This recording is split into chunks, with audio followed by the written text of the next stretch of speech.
Salut à tous et bienvenue chez les Assoiffés de Ciné. Aujourd'hui, on va parler de la saison 3 de la Casa de Papel, qu'on attendait depuis un petit moment. Et qu'en as-tu pensé ? Eh bien j'avais très peur pour cette partie 3 car pour moi la saison 2 se finissait divinement bien et j'ai rarement vu un final aussi bon. Donc je comprenais pas vraiment l'intérêt de faire une suite, mais au final cette partie 3 est une tuerie. Dans la lignée de la saison 1 et de la saison 2. Oui, les deux saisons se finissent avec un final parfait. Et pour moi, le seul intérêt de cette saison 3, c'était de retrouver les personnages qui sont très attachants. Je voulais savoir ce qu'ils allaient devenir. C'était le seul point de curiosité que je voulais voir dans cette saison 3. Et c'est très réussi comme le reste. C'est juste un plaisir de retrouver toute la bande.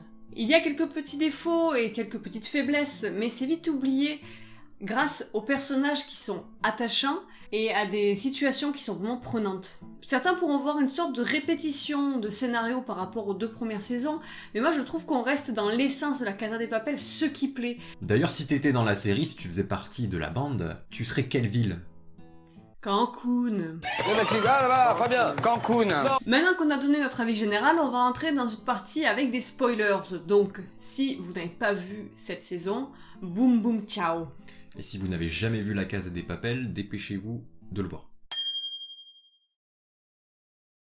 Cette partie 3 démarre donc avec nos personnages qui sont en cavale, un petit peu en mode Prison Break. Oui, cette série a quelques ressemblances avec Prison Break au niveau du schéma narratif, avec ce côté cavale, puis on se retrouve enfermé, puis cavale. Et même avec cette inspectrice qui se retrouve au même niveau d'intelligence que le mec qui a créé le plan, donc Michael Scofield, qui se retrouve avec l'inspecteur Mahon à ses trousses, et là c'est Sergio qui se retrouve poursuivi par Alicia. Ça aurait pu être intéressant de continuer cette cavale plus longtemps, car là on redécouvre rapidement le même schéma narratif que dans les premières saisons. Un second braquage recommence, alors il est plus ou moins bien justifié par El Professor. Moi je trouve que ce braquage est très bien justifié, c'est-à-dire qu'ils n'ont pas juste réitéré la chose.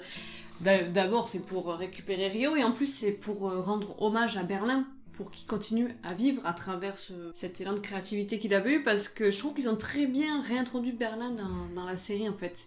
Je sais bien qu'il n'est pas ressuscité, j'avais peur de ça, mais là il y a vraiment son fantôme qui plane et qui continue à vivre à travers ce plan, et c'est une très bonne idée. Quand il y a des flashbacks avec lui, il continue à le faire vivre dans la série, et comme c'est un personnage très fort, très charismatique, c'est important qu'il soit là, et le professeur est encore en deuil, donc c'est important de travailler cet aspect du deuil, qui est d'ailleurs travaillé dans toute la série, que ce soit avec Denver et son père aussi. Il y a beaucoup d'hommages aussi quand ils sont à table, ils écoutent sa musique, donc son fantôme est aussi parmi les personnages. Helsinki avec son cousin. Oslo. Désolé, il fait chaud, hein.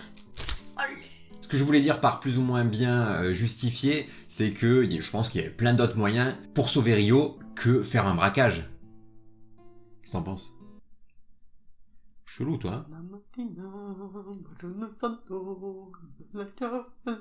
Cette partie 3 finit en apothéose, tout comme la saison 2, et de manière aussi un peu frustrante comme la saison 1, parce que le braquage n'est pas terminé et que ça commence à se compliquer sévère pour la bande. J'y ai vu à un moment une référence à Breaking Bad quand on voit ce camping-car dans le sable et le professeur qui sort comme ça du camping-car complètement énervé. Bon, il est pas en slip. Je pense que cette référence n'est pas là pour rien parce que c'est le genre de série où au bout d'un moment on sait plus trop pour qui il faut être. Est-ce qu'il faut être du côté des flics ou du côté des malfaiteurs ? Oui, j'ai aussi vu un clin d'œil du film V pour Vendetta avec le professeur qui apparaît sur les écrans comme ça de Madrid.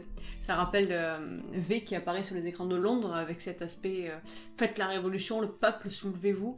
Et aussi avec le côté des masques déjà qui à la base faisait penser à ça. Donc très bel hommage. J'approuve.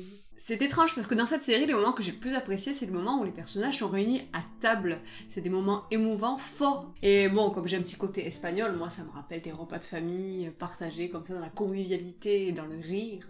Il y a beaucoup d'humour et de tendresse, ils ont réussi vraiment à créer un véritable attachement pour des personnages pourtant qui sont pleins de défauts, mais c'est comme dans une famille, chacun s'accepte, chacun s'aime, malgré le passé, malgré ce qui va se passer, et ils sont là les uns pour les autres. Comment ne pas les aimer ? C'est difficile. Dans cette saison, il y a une vraie puissance au niveau des thématiques de l'amour, de l'affection, du deuil aussi, comme on l'a dit plus tôt.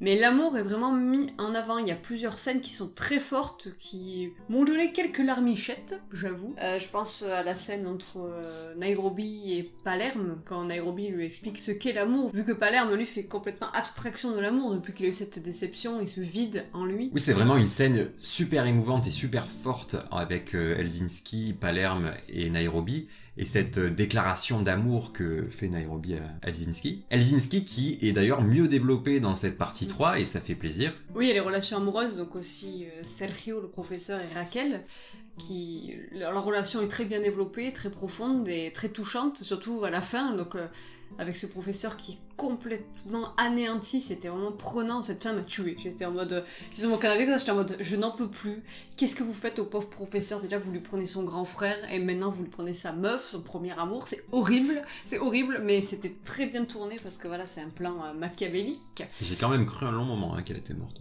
Ouais, ça a bien marché sur moi. J'ai cru aussi, quand j'ai vu, j'ai un petit soulagement quand même, j'ai dit putain ça va, lui faites pas ça le pauvre, parce que bon maintenant il est devenu dark professeur, mais... Oui, parce que je me suis dit, est-ce qu'ils veulent pas partir dans ce délire de dénoncer un petit peu les dérives qu'il pourrait y avoir dans la police? Voilà, c'est des grosses dérives. Vu qu'il l'avait déjà fait avec la torture, avec Rio, tout ça. Puis il y a aussi l'amour fraternel qui est développé quand Berlin annonce au professeur qu'il va mourir dans quelques années, quoi. Les dialogues sont très justes, très bons, ils sont très travaillés, ça a pas été fait... À l'arrache. À l'arrache, quoi, voilà, ça a été vraiment humainement bien travaillé, et quand... Berlin, avec son petit côté foufou, et le professeur, son côté retenu, mais tu sens toute l'émotion dans son regard, il danse devant lui comme ça, et on sent l'amour entre les deux frères, c'est vraiment très très bien écrit. Le professeur a une danse d'ailleurs qui est magnifique. Il danse pareil que lui en fait. Je suis un peu identifiée parce que moi je danse comme Berlin et lui il danse comme le professeur, on dirait nous en boîte. Moi je suis comme ça, et lui il est là genre... T'es en train de dire que je danse comme un caca quoi. Ouais. Ces deux frères, de toute façon, Berlin et le professeur, c'est vraiment les piliers du scénario. Ils apportent leur génie dans les plans qu'ils font, mais ils apportent aussi leur génie dans la série. C'est vraiment les deux atouts forts, je trouve, de cette série. Denver, le dernier dinosaure. Denver aussi est très bien travaillé parce que il y a quelque chose de puissant avec lui, c'est-à-dire qu'il va prendre en charge un enfant qui n'est même pas de son propre ADN. Comme c'était son propre fils, il se donne totalement à lui, il panique pour savoir s'il va être un bon père ou pas. Alors que Arturito, parlons-en, lui, qui est le père génétique du petit, c'est un lâche, c'est un gros lourdeau et tout. Et il l'a rejeté dès le début, son fils. Arturito, qui d'ailleurs a fait une sèche pour la partie 3, le mec, il est tout sec. Il a dit qu'il mangeait que des boîtes. C'est vrai. Mais il a dit aussi l'inverse aux policiers. Hein, donc... Bah, c'est dans la logique de son personnage, c'est un gros mytho. Ouais, c'est le seul truc qui le choque d'ailleurs, en mode... Quoi, je mange que des boîtes? Tu sais, il lui a dit, t'es une grosse merde et tout. Et le mec, non, je mange pas des boîtes, ok? Ça va, oui. Il y a des types de personnages comme ça qui sont un peu reconduits dans cette partie 3. Je pense du coup là au stagiaire en informatique qui prend un petit peu la place d'Arturito, avec Denver qui me fait rêver avec ses conseils de drague là, qui d'ailleurs lui... à un moment devient plus ou moins Berlin puisqu'il lui parle et il lui dit la même phrase. Est-ce que tu aimes les films? Dans cette scène, ça devient vraiment Berlin. Berlin qui peut aussi être retrouvé dans le personnage de Palerme. Donc il y a un petit peu comme ça des références aux premières saisons, aux personnages qui au final deviennent l'un et l'autre. Palerme d'ailleurs qui est un très bon personnage introduit, qui est un peu lourd avec son boum boum ciao, mais quand on voit les explications derrière et qu'on voit qu'au final c'est juste en fait une victime et qui souffre en fait, ça devient un gros lourdeau parce qu'il assume plus rien quoi, il est en tristesse totale. Mais sa relation avec Helsinki est vraiment bien parce que franchement tourner Helsinki qui a l'air d'être une brute alors que c'est un gros nounours voilà qui a besoin d'amour, au final c'était du génie ça, il faut pas se fier aux apparences quoi, c'est génial. Bon par contre alors comme on va parler entre quatre yeux quoi, on a vu il y a quelques mois là, on a vu qu'avec Marseille qu'elle est arrivée dans la Casa de Papel. Pour tout vous dire, pour ceux qui sauraient pas, nous on n'est pas loin de Marseille, donc forcément ça nous touche quoi. Ça vient du cœur. Donc on a vu qu'avec Jules, ça nous a calmé un peu. Oui, Jules a fait une apparition dans la bande-annonce, c'était terrible pour représenter Marseille, mais bon. Là, Marseille, c'est juste un putain de livreur Deliveroo. Qui livre des bouillabaisse. Sur son vélo. Donc oui, un personnage insuffisamment développé à mon goût, tout comme Bogota, que j'aimerais appeler le Javier Bardem Chorizo. Mais en même temps, il faut qu'il y ait toujours des personnages un peu comme ça mis en arrière pour pouvoir laisser de la place aux autres, mais c'est un petit charme, je trouve, les personnages qui sont un peu plus timides, un peu moins travaillés. Dans un groupe, il y a toujours des mecs comme ça qui parlent moins, mais quand ils parlent, t'es là, tu vois, t'es rigolo, toi. Bah après, c'était le cas avec Elzinski dans la saison 1 et 2, donc on pourrait s'attendre à ce que dans la saison 4 ou éventuellement 5... ils soient plus mis en avant, ouais. Parce que Marseille, on sait pas du tout ses origines, il me semble, par rapport aux autres, ouais. Mais c'est toujours charmant de voir le mec qui arrive et derrière, il arrive sur sa petite blague, ça marche, tu vois, parce qu'on le connaît pas trop. C'est juste qu'il est vegan. Il y a des messages sur le matriarcat Oui. et le véganisme aussi qui sont mis dans cette saison. Des messages qui sont apportés avec intelligence et humour, que dire de plus. Juste pour évoquer rapidement Tokyo, moi j'en peux plus d'elle. Genre, c'est vraiment la chouin de service, elle fait tout foirer. Ah ouais, non, mais à chaque fois, c'est une catastrophe. Ouais. Ce personnage, m'a saoulé. J'arrive pas à trouver quelque chose d'attachant dans ce personnage. Ouais, quand Rio lui dit... Rio est pas malin de mettre fin à leur relation maintenant, tu vois, il y a d'autres... Il aurait pu faire plus tard, autour d'une pizza ou à McDo, tu vois. Ça aurait été un peu plus malin, parce que là, foutre la merde maintenant, c'était pas très... Mais depuis le début, de toute façon, les deux, ils foutent la merde, ils sont là, je t'appelle, Totki. Il en faut des éléments perturbateurs comme ça de toute façon.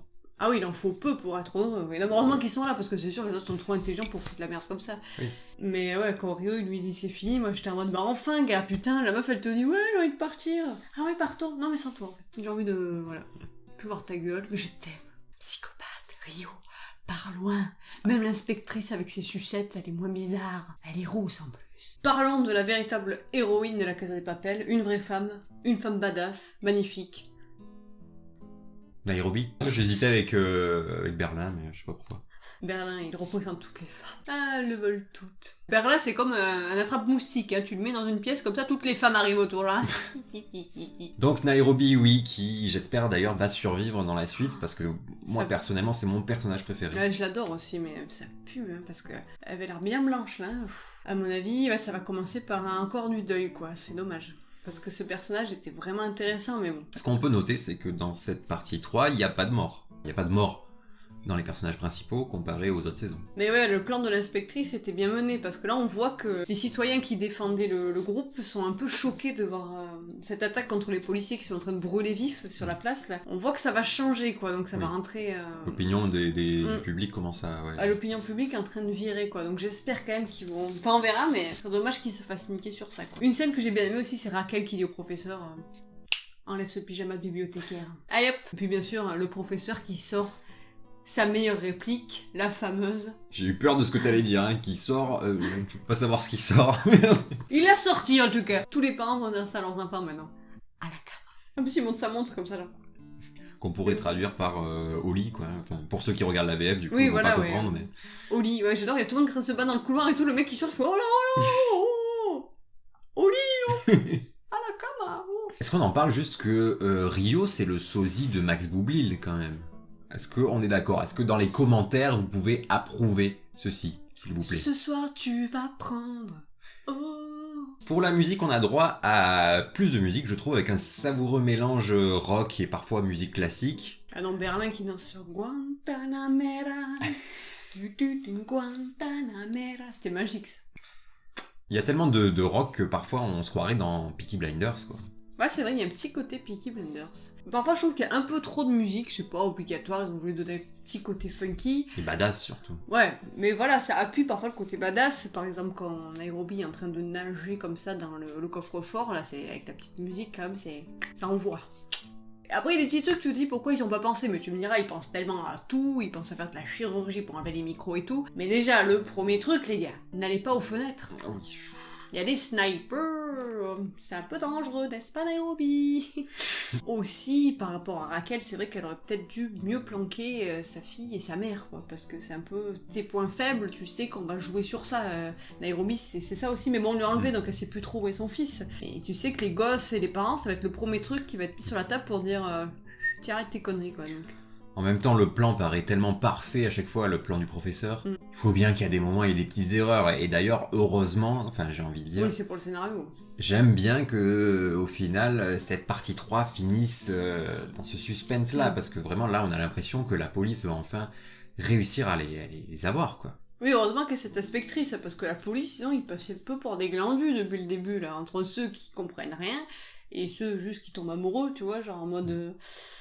fallait quelqu'un qui arrive, un petit peu psychopathe quand même, mais qui disent écoutez, vous allez arrêter, moi j'ai plein de plans pour les niquer, quoi. Après, on a vu des théories passer aussi, comme quoi...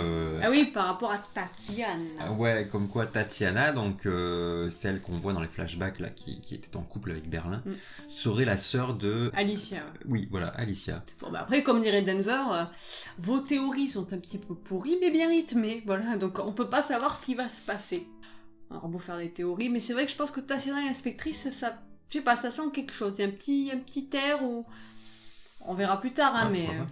Pour conclure, on est très impatient de voir la suite, on n'en peut plus, ça va être une torture. Oui, pour moi, je mets cette série dans mon top 5 du moment. Oui, très très bonne série, très bonne continuité, aucune déception. Sur ce, on se languit de voir la suite, on vous fait des poutous et... à la cam.